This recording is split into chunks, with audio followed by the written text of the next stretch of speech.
Hello friends, welcome to my channel Raju More Education. Today we are going to discuss about the 6th standard English lesson, The Mouse Merchant. The Mouse Merchant, उंदराचा व्यापारी. Mouse म्हणजे उंदीर, merchant म्हणजे व्यापारी. व्यापारी म्हणजे वस्तू विकणारा किंवा घेणारा. Once a rich merchant was scolding his lazy son. एक दिवस एक श्रीमंत व्यापारी आपल्या आळशी मुलाला खडसावत होता. वन्स म्हणजे एकदा, रिच म्हणजे श्रीमंत, मर्चंट म्हणजे व्यापारी, स्कोल्डिंग म्हणजे खडसावणे, रागावणे, लेझी म्हणजे आळसी, सन म्हणजे मुलगा. I gave you so much money to start a business and yet you have not earn anything. तो व्यापारी आपल्या मुलाला म्हणत होता की मी आतापर्यंत व्यापार करण्यासाठी तुला खूप सारे पैसे दिले, पण तू तरीही आतापर्यंत 1 रुपयाही कमावला नाही. गेव म्हणजे दिले, सो मच म्हणजे खूप सारे, मनी म्हणजे रुपये, स्टार्ट म्हणजे सुरुवात करणे, बिझनेस म्हणजे व्यापार, येट म्हणजे आतापर्यंत, अर्न म्हणजे कमावणे, एनिथिंग म्हणजे काहीतरी. You are good for nothing, तू कुचकामी आहेस. गुड फॉर नथिंग म्हणजे कुचकामी, बिनकामाचा. Look at this dead mouse. A capable man can start a business even with something as useless as this. या मेलेल्या उंदराकडे बघ. डेड म्हणजे मृत्यू पावलेला, माऊस म्हणजे उंदीर. एखादा कार्यक्षम माणूस या मेलेल्या उंदरासारख्या निरुपयोगी वस्तूपासून सुद्धा स्वतःचा व्यापार सुरू करू शकतो. कॅपेबल म्हणजे कार्यक्षम, स्टार्ट म्हणजे सुरुवात करणे, युजलेस म्हणजे निरुपयोगी. Somdatt who was a poor orphan boy heard his words. Somdatt नावाचा एक गरीब अनाथ मुलगा होता, त्याने व्यापाऱ्याचे हे शब्द ऐकले. पुअर म्हणजे गरीब, ऑर्फन म्हणजे अनाथ, हर्ड म्हणजे ऐकले. He went in and requested the merchant, please lend me this mouse as a capital and I will try my luck. तो सोमदत्त नावाचा मुलगा व्यापाऱ्याकडे गेला आणि म्हणाला की हा मेलेला उंदीर मला भांडवलाच्या स्वरूपात द्या आणि मी माझं भाग्य आजमावण्याचा प्रयत्न करतो. रिक्वेस्ट म्हणजे विनंती, मर्चंट म्हणजे व्यापारी, कॅपिटल म्हणजे भांडवल, लक म्हणजे भाग्य, ट्राय म्हणजे प्रयत्न. The merchant burst out laughing. व्यापारी स्फोटकपणे मोठमोठ्याने हसू लागला. बस्ट म्हणजे स्फोट, लाफ म्हणजे हसणे. But still he gave the mouse to Somadatta and took the receipt that Somadatta wrote out to him. पण तरीसुद्धा व्यापाऱ्याने तो मेलेला उंदीर सोमदत्ताला दिला आणि त्याच्याकडून एक पावती लिहून घेतली उंदीर भेटल्याची. स्टील म्हणजे तरीसुद्धा, रिसिप्ट म्हणजे पावती. Somadatta was walking down the street with the dead mouse in his hand when another shopkeeper called him. तुम्ही चित्रामध्ये बघू शकता की सोमदत्तने तो मेलेला उंदीर आपल्या हातामध्ये पकडलेला आहे आणि रस्त्याने चालत आहे.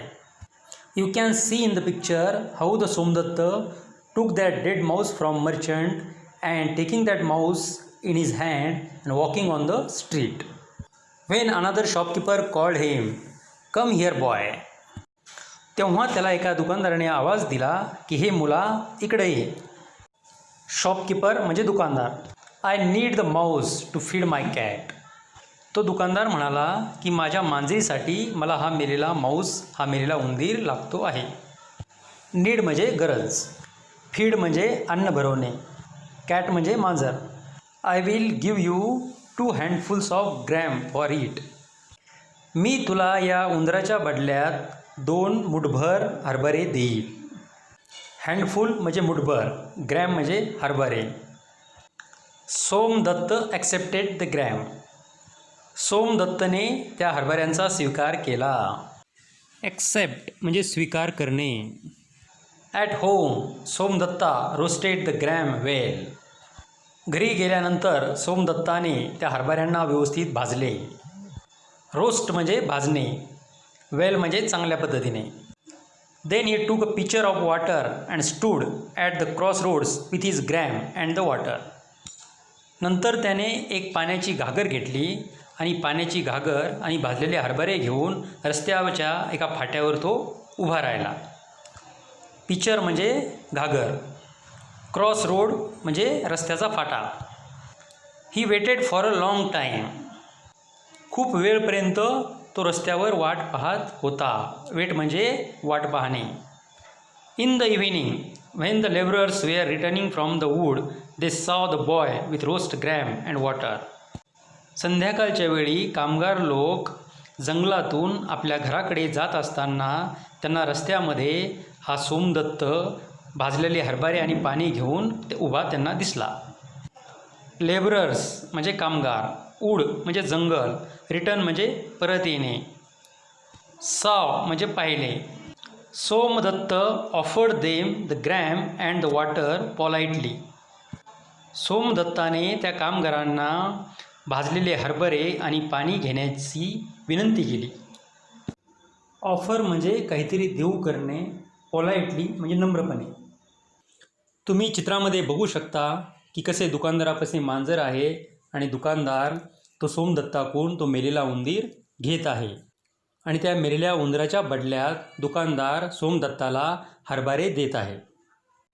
आपण चित्रामध्ये हेही बघू शकतो की सोमदत्ताने हरभरे आपल्या घरी आणलेले आहेत आणि तो चुलीवर त्या हरभऱ्यांना भाजत आहे आणि त्यानंतर सोमदत्त पाण्याची घागर आणि भाजलेले हरभरे घेऊन रस्त्याच्या फाट्यावर उभा आहे आणि त्या रस्त्याच्या फाट्यावर काही कामगार लोक येत आहेत आणि कामगाराला सोमदत्त पाणी आणि भाजलेले हरभरे घेण्याची विनंती करत आहे.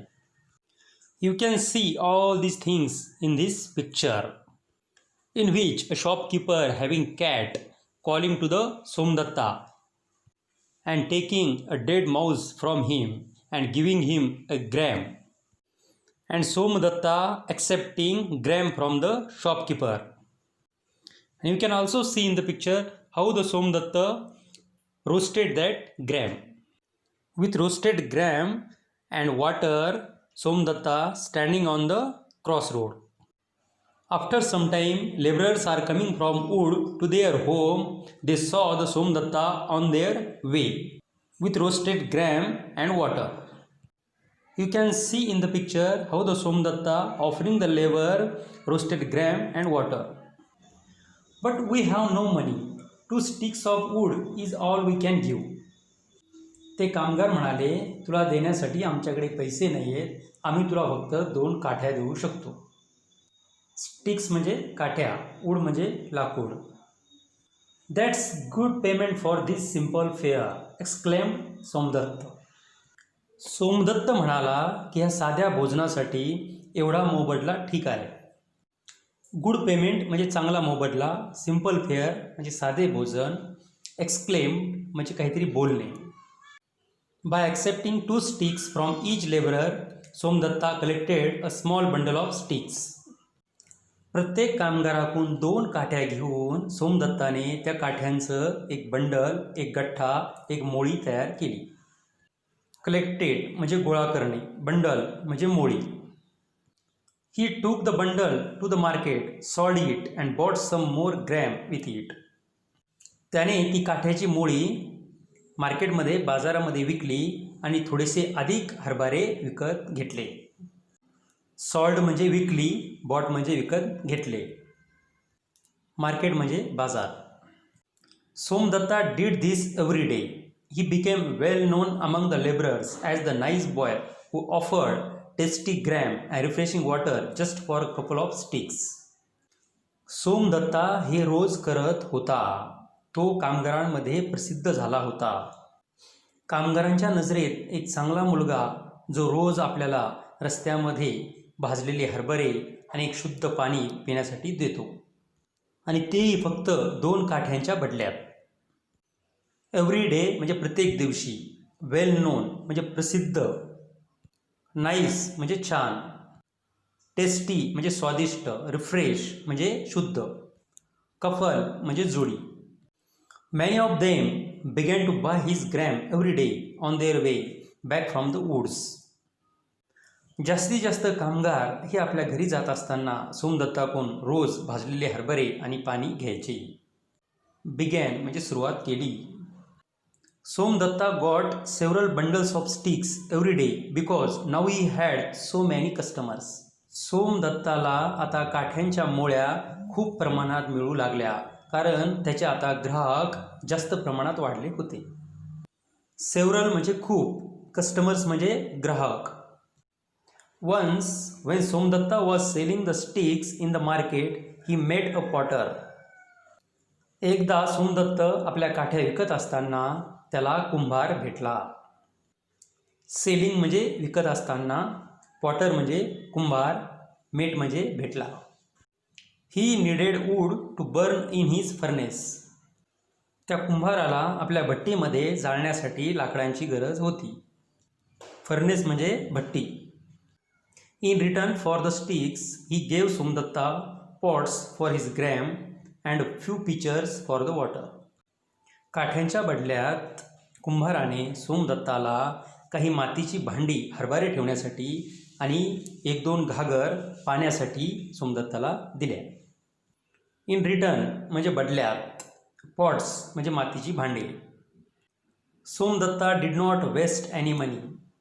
ही worked hard to sell the wood in the morning and the gram in the evening. सोमदत्ताने एक पैसाही व्यर्थ खर्च केला नाही. तो सकाळी लाकडे विकत होता आणि संध्याकाळी भाजलेले हरभरे विकत होता. आणि ह्या सर्व कार्यासाठी तो खूप मेहनत घेत होता. वेस्ट म्हणजे वाया घालवणे. वर्कड हार्ड म्हणजे कष्ट करणे. One day he had enough money to buy all the wood from the labourers. एक दिवस सोमदत्ताकडे एवढा पैसा आला की त्या पैशामध्ये तो कामगाराकडील सर्व लाकडे स्वतःच विकत घेऊ लागला. इनफ म्हणजे पुरेसे. ऑल म्हणजे सर्व. He sold it at a good price in the market. आणि कामगाराकडून घेतलेले लाकडे तो बाजारामध्ये चांगल्या किमतीमध्ये विकू लागला. प्राईस म्हणजे किंमत. After some time he even set up his own shop in the market. काही काळाने सोमदत्ताने आपलं स्वतःचं दुकान बाजारामध्ये निर्माण केले. सेटअप म्हणजे स्थापित करणे. ओन म्हणजे स्वतःचे. शॉप म्हणजे दुकान. He was always polite to his customers. तो आपल्या ग्राहकांसोबत नेहमीच नम्रपणे वागायचा. पोलाईट म्हणजे नम्रपणे. Some of them paid him cash while others paid him in kind. काही ग्राहक त्याला पैसे द्यायचे आणि काही ग्राहक काही वस्तूंच्या बदल्यात त्याच्याकडून लाकडं घ्यायचे. कॅश म्हणजे पैसे आणि काइंड म्हणजे वस्तू. They gave him what ever articles they could offer. त्यांच्याकडे ज्या वस्तू आहेत त्या वस्तू ते सोमदत्ताला द्यायचे. व्हॉट एव्हर म्हणजे जे काही, आर्टिकल्स म्हणजे वस्तू. Somdatta always found some way of selling the articles to those who needed them. Somdatta त्याच्याकडे असलेल्या वस्तू हा गरजवंत लोकांना, गरजवंत ग्राहकांना देण्याची वेगवेगळी शक्कल लढवत होता. सम वे म्हणजे काहीतरी मार्ग. You can see in the picture how the Somdatta set up his own shop in the market and all type of customers are coming in his shop. After a few years Somdatta became a wealthy merchant in the town. काही वर्षानंतर सोमदत्त हा शहरामधील एक श्रीमंत व्यापारी म्हणून ओळखला जाऊ लागला. आफ्टर म्हणजे नंतर. फ्यू इयर्स म्हणजे काही वर्ष. आफ्टर फ्यू इयर्स म्हणजे काही वर्षानंतर. वेल्दी म्हणजे श्रीमंत. वेल्दी मर्चंट म्हणजे श्रीमंत व्यापारी. टाउन म्हणजे शहर. One day he asked the goldsmith to make him a small golden mouse. एक दिवस सोमदत्त हा सोनाराकडे गेला आणि एक सोन्याचा उंदीर बनवायला सांगितला. गोल्डस्मिथ म्हणजे सोनार. गोल्डन माऊस म्हणजे सोन्याचा उंदीर. You can see in the picture how the Somdatt, the goldsmith are talking to each other and the golden mouse is inside them. He took the golden mouse to the rich merchant. तो सोन्याचा उंदीर घेऊन सोमदत्त त्या श्रीमंत व्यापाऱ्याकडे गेला, ज्या व्यापाऱ्याकडून त्याने मेलेला उंदीर घेतला होता. I had borrowed a dead mouse from you as a capital many years ago. मी तुमच्याकडून खूप वर्षापूर्वी मेलेला उंदीर भांडवलाच्या स्वरूपामध्ये उधार घेतला होता. बॉरो म्हणजे उधार घेणे. Today I have come to return it. Please accept this golden mouse. आज मी तुमची उधारी तुम्हाला वापस करायला आलेलो आहे. कृपा करून हा सोन्याचा उंदीर स्वीकार करा. रिटर्न म्हणजे परत करणे. ॲक्सेप्ट म्हणजे स्वीकार करणे. The rich merchant was greatly surprised. तो श्रीमंत व्यापारी आश्चर्यचकित झाला. सरप्राईज म्हणजे आश्चर्यचकित. ग्रेटली म्हणजे मोठ्या प्रमाणात. He was so impressed with Somdatta's business skills that he gave him his own daughter in marriage. तो सोमदत्ताच्या व्यापार करण्याच्या कौशल्याने फार प्रभावित झाला आणि त्यामुळे त्याने आपल्या स्वतःच्या मुलीचे सोमदत्तासोबत लग्न लावून देण्याचे ठरवले. स्किल म्हणजे कौशल्य, डॉटर म्हणजे मुलगी, मॅरेज म्हणजे लग्न. Thus, Somdatta, who was a poor orphan boy, earned money and respect due to his intelligence, hard work and politeness. जरी सोमदत्त हा गरीब आणि अनाथ मुलगा होता तरीसुद्धा तो आपल्या बुद्धिमत्तेच्या जोरावर, कष्ट करण्याच्या तयारीवर आणि नम्रपणाच्या गुणामुळे त्याने पैसा कमवला आणि आदरसुद्धा कमवला आणि मान सन्मानसुद्धा प्राप्त केला. दस म्हणजे जरी. अर्न म्हणजे कमावणे. रिस्पेक्ट म्हणजे आदर. It is not known whether the rich man's son learned any of the skills from Somdatta. श्रीमंत व्यापाऱ्याच्या मुलाने सोमदत्ताकडून एखादा गुण घेतला की नाही याच्याविषयी मात्र माहिती मिळाली नाही. लर्न म्हणजे शिकणे. So children, what we learn from this story? When we think about Somdatta, then we understand that if you have an intelligence, if you are ready to do hard work, and if you have a politeness, then no one can stop you from growing yourself. If you have a will to do something, you can start your business from zero amount also. In this way, we completed this lesson. Okay children, we meet in the next video with different subject. Goodbye, namaste, take care.